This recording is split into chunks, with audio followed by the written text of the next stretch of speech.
La presse espagnole sidérée par le choix de Didier Deschamps concernant Kylian Mbappé. Drôle d'ambiance au PSG avec la prise de parole de Nasser El Khelaifi et le retour d'un ancien coach de l'OM en Ligue 1. C'est le programme du Journal du Foot. Abonne-toi, ça commence maintenant.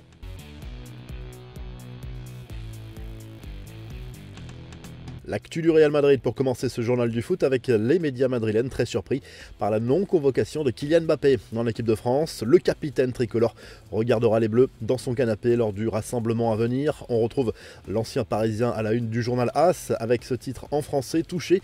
Didier Deschamps a décidé tout simplement de se passer les services de l'attaquant madrilène pour les 2 prochains matchs en Ligue des Nations face à Israël et l'Italie. C'est un choix très fort, très clair de la part du sélectionneur de l'équipe de France qui a expliqué que l'ancien parisien voulait venir. Ça va laisser des traces sans doute, mais certains joueurs valideraient ce choix en interne. Ce sera peut-être un électrochoc aussi pour Mbappé qui a besoin de se reconcentrer de toute urgence sur le football et peut-être de comprendre que l'équipe de France se mérite et que personne n'est à l'abri. Ambiance particulièrement pesante au PSG, la défaite contre l'Atlético Madrid cette semaine en Ligue des Champions va laisser des traces.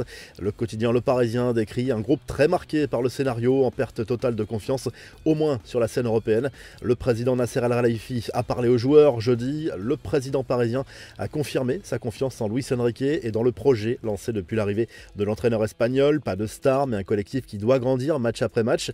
Il a fait passer quelques messages au vestiaire. Pour lui, l'investissement ancien n'est pas suffisant. Il a demandé au groupe de rester soudé, surtout dans les moments délicats. Le PSG avait-il besoin d'un numéro 9 l'été dernier? On peut le penser au vu des dernières prestations anciens. Le club parisien s'était penché sur Victor Gyökeres qui empile les buts avec le Sporting depuis son arrivée en 2023.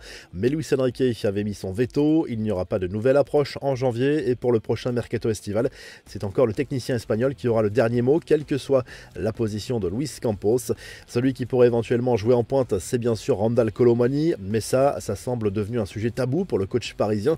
La tendance d'un transfert cet hiver se confirme. Le marché anglais et allemand suit le dossier de l'attaquant international français recruté 90 millions d'euros en 2023 en provenance de Francfort. Les confidences de Pierre-Emile Højbjerg, le milieu de terrain danois de l'OM, réalise un début de saison très prometteur. En quelques semaines, l'ancien joueur de Tottenham s'est imposé comme un taulier de l'OM. Il s'est exprimé lors d'un entretien à l'équipe avant la réception de la JOCR ce vendredi soir en ouverture de la 11e journée de Ligue 1 sur son rôle de capitaine du Danemark, de vice-capitaine aussi dans les rangs olympiens. Højbjerg s'est aussi exprimé sur sa relation très proche avec Roberto De Zerbi. Avant ce match contre la JA, l'entraîneur marseillais a lui été questionné sur le début de saison. Deli Wai, très clairement décevant jusqu'à présent. L'Italien assure être amoureux de son joueur et ne voit pas la concurrence avec Neil Maupay comme un handicap pour l'ancien Lensois, bien au contraire. Les autres infos à retenir dans ce journal du foot, la Ligue Europa avec les résultats des matchs disputés jeudi soir. Match nul de partout pour Lyon sur la pelouse d'Offenheim après avoir été mené au score et après avoir repris l'avantage dans le temps additionnel. Mais cruel dénouement finalement pour les Lyonnais rejoints sur le fil.